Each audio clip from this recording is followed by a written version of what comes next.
Nielsen, how are you feeling about the what you've seen from your defense so far, particularly the secondary, which has made a lot of splash plays, things like that throughout? Yeah, they have. Feel good about it. Still early. We still haven't played a preseason game yet, but guys are working hard. They're doing their job, all right, and then they're finishing in a manner that we like. And so when you add all that together, that's what you're seeing out there on the field. Tyrann Mathieu was back in 11-on-11 drills. How are you guys handling that load management? Also, how have you seen him progress back into this defense? Oh, he's done great. We're just going through the proper progression and getting back to play. But he's all in. He's a really smart player. You can see him kind of getting in our defense and really understanding where he fits in and where he can make plays. So he's doing a great job. I'm so fired up he's here. He is awesome. Ball of energy. I mean, he's all in. So really very happy to have him here. Is the chemistry, communication there yet between him and Marcus May, or is that still kind of? Well, I think that's just a progression week to week all the way through the season. We don't ever just stop. We just always want to get better at that. As we kind of get more and more into camp, I think the co-defensive coordinator thing is interesting to watch. How have you kind of worked with Chris, has it been a learning process to kind of get that, or is it just being as position coach here? Well, I've known Chris for a long time, and he's a fantastic person and a fantastic coach, and so that makes it easy. And so, I'll bounce a lot of things off of him. He's had a lot of success doing it already, and so it's it's been easy. He's had a lot of input and a lot of insight in what we're doing, and I'm happy he's here. I'm appreciative that he's here, and he comes to work every day and he brings a perspective of just getting better, and that's awesome. And are there a lot of moments where you kind of you focus on the D-line, but you see things in the secondary that you can kind of bounce off him and vice versa? Does that happen? It's constant communication, Yeah. and we just, hey, how to play this, where to play that, and a lot of, hey, how do you see this? Okay. Which is good, and then we communicate. He communicates it to his players, and that's what you're seeing, like we talked about in the secondary. They're seeing that teaching, and then also has Corey Robinson, who's helping. Sterling Moore's helped Peter Genta, who's been around for. We got a great defensive back staff. Those guys are phenomenal. So, and they all work together really well. So I think our players, they're definitely getting coached. Were you all teammates at USC? We're in the same recruiting class. Oh wow. Yeah. How wild is that? Yeah, it's a small world. Small world. Same recruiting class. I've known Chris for a long time, and like I said, I'm very happy he's here. He is one of the best, or if not the best. Who had more stars next to their name? Oh, for sure him. Hey, it wasn't even close. Not even close. Ryan, I know we haven't seen Marcus Davenport yet, but what work is he putting behind the scenes to get ready, and how close is he just in terms of the preparation part to be ready to jump? So I'll answer the first one, not the second one. All right, so the first one, he is doing everything that is asked of him. I see him in the weight room. I see him on the field. He's getting back.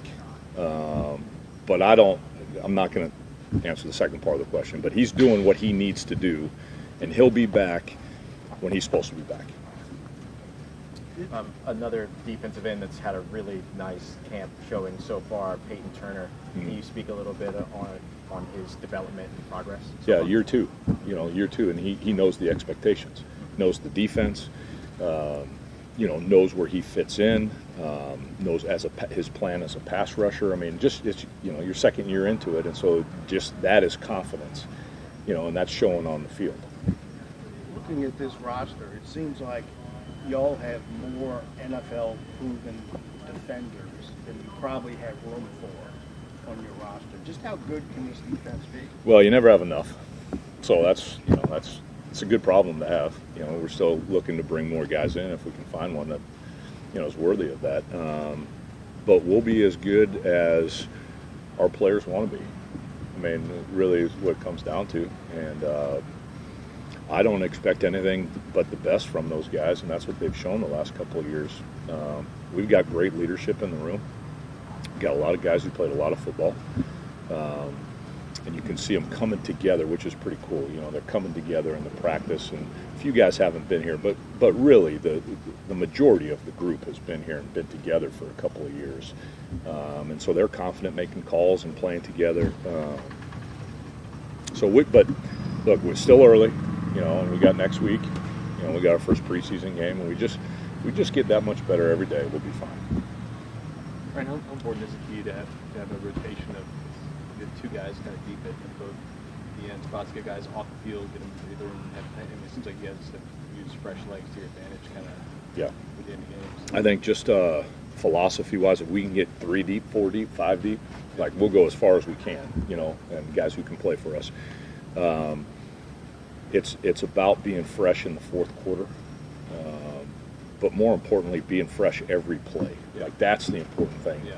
Like if those guys are fresh every play, or if we're in a 3 or 4 play rotation, and they're only playing a certain amount of plays in a row, well, then the next time they go in, they're more fresh, and so they can perform, at a higher level than if a guy gets tired. And so we want to keep those guys moving in and out and playing guys that we've got a couple of guys who can play some different positions for us inside. That helps too.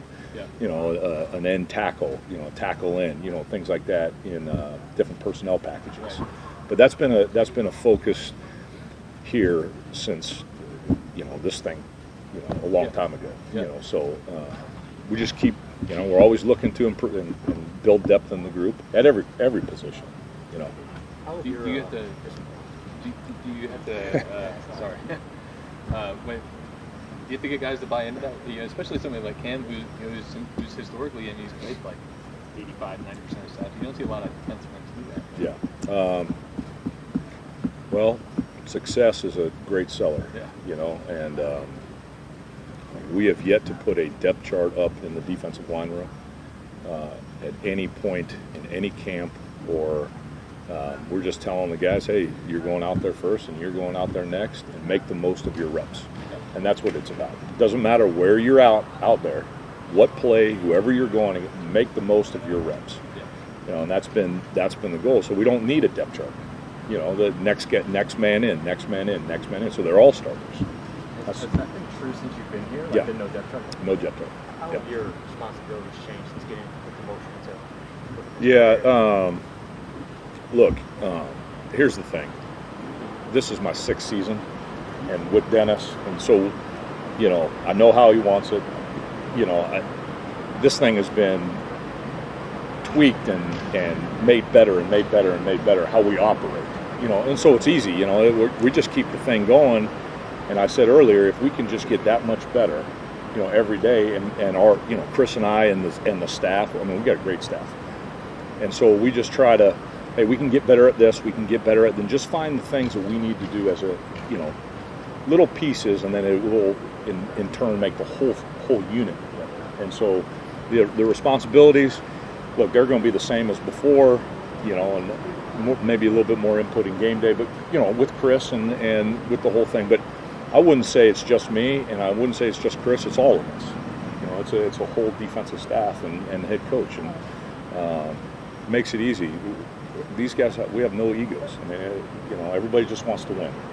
That's what it's about. It's winning football games, and I feel like our staff, all of our staff, is on, has that mindset. Obviously, with some of the absences of the D-line, the extra reps feel to be had. Is Yeah. Carl Granderson a guy that feels like he stood out just with some of that extra time and extra opportunity? I don't know about stood.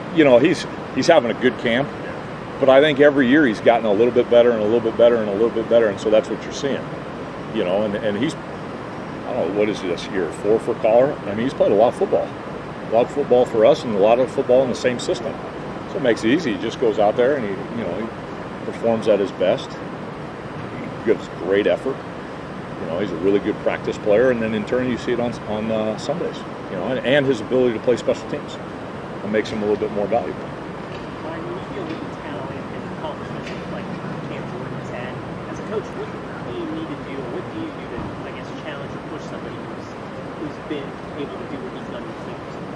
Yeah, it's about getting better. Do it better than you've ever done it before. And if that's his mindset, which it is, his best season, whatever that season is, let's do it a little bit better than that. And then, let's really push the envelope of how good we can really be. And so everything is in that trajectory of that's how we're coaching. You did it good here, let's do it better next time. and he's all into that. I mean, he is all into what we're doing, and what he's got some pleasure to coach, practices hard. I mean, a pro's pro, you know, so the whole thing, so that makes it easier too. Good. All right, guys. Thank you. Appreciate it.